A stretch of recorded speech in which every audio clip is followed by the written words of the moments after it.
Assalamualaikum, selamat pagi. Selamat pagi Yang Amat Berhormat. Apa khabar, sihat semua? Baik, terima kasih. Oh, nampak dah berdiri tegap, masih boleh tegap diri lagi. Dah berapa lama dah bekerja daripada sejak awal lagi tu? Sejak COVID-19 ni sejak 25 Januari sebagai pasukan barisan hadapan. Oh, sampai sekarang?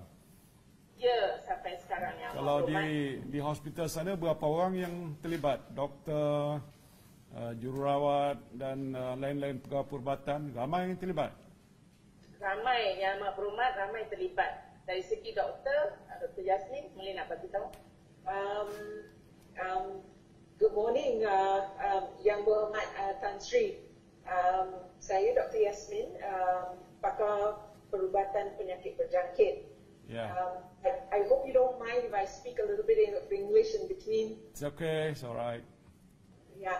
So we have a huge group of doctors who are involved in the COVID team.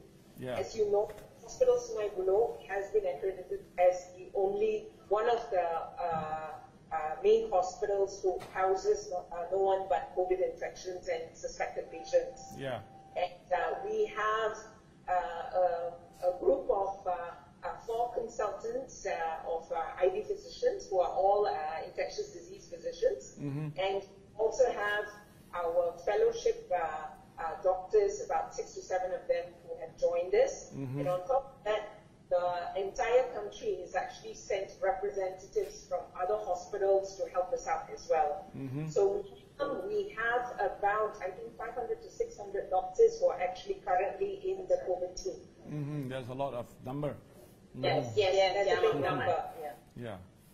Well, let me first and foremost express my greatest appreciation. I must say a big thank you to all of you. I think you represent those so-called unsung heroes who have been working so hard from day one until now, and I've been informed non-stop, day and night. I think this is one of the biggest sacrifices that you have made for the nation, for obvious reason. And I must say that I must thank you from the bottom of my heart, because what has been happening since this COVID-19 started until now is a very serious matter.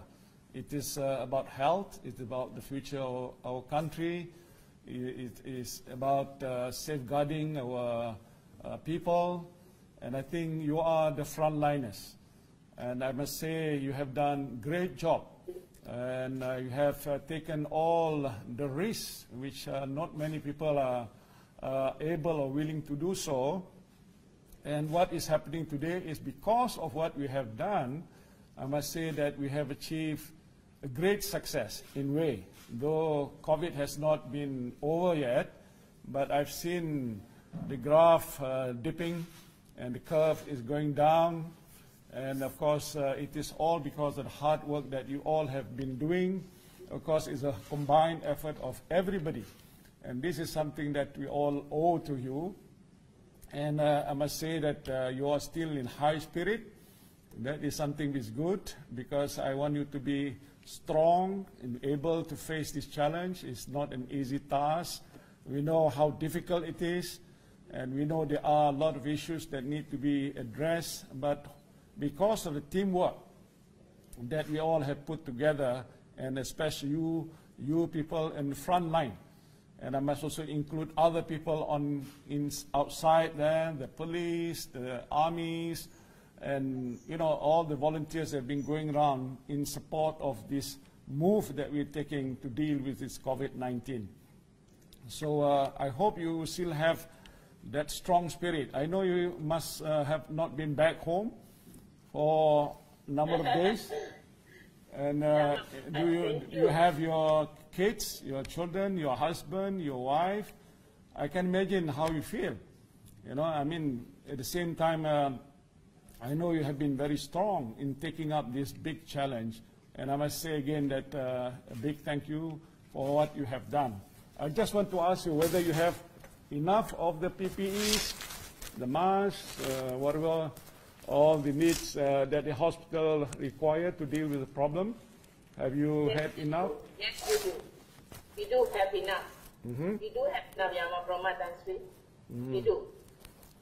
So that's one thing good. And one of the areas that we look into, of course, is the supplies of the PPEs, the ventilators, the masks, and of course, the medicine that you require to make sure that our people come back and recover from the problems of COVID. So this is something which is, I think, is important. But any of you here have been back home, meeting with your families? Yes. Kat belakang tu? Yes, we all. Yes, we have. Yes, we have. We all back home. Okay. We work in shifts, Honorable Prime Minister. We actually work in shifts. The doctors, the consultants work on a passive call basis. So do calls at a stretch, but we do go home to our family. All this is not possible without the great interaction between the nursing team as well as the doctors team. But everyone actually has a shift system that they work by.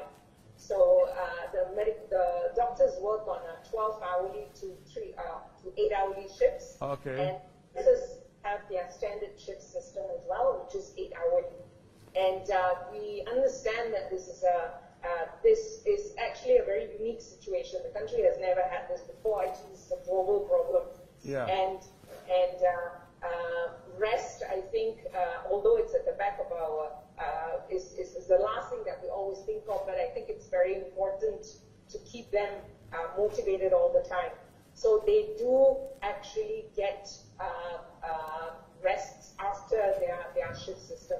I think that since we all practice social distancing, we do ensure that they leave the hospital and go home. Well, I think that's nice to hear about that, and make sure you have good food, take a bit of break. I know it's hard work, but you have to take some time off to make sure that you always recover and you come back strong and healthy to continue with a good job. The report that we have been receiving to say that Malaysia's way of dealing with COVID-19 seemingly is among so-called the best in the world. So I have to say credit to all of you. They say it's among the best in the world.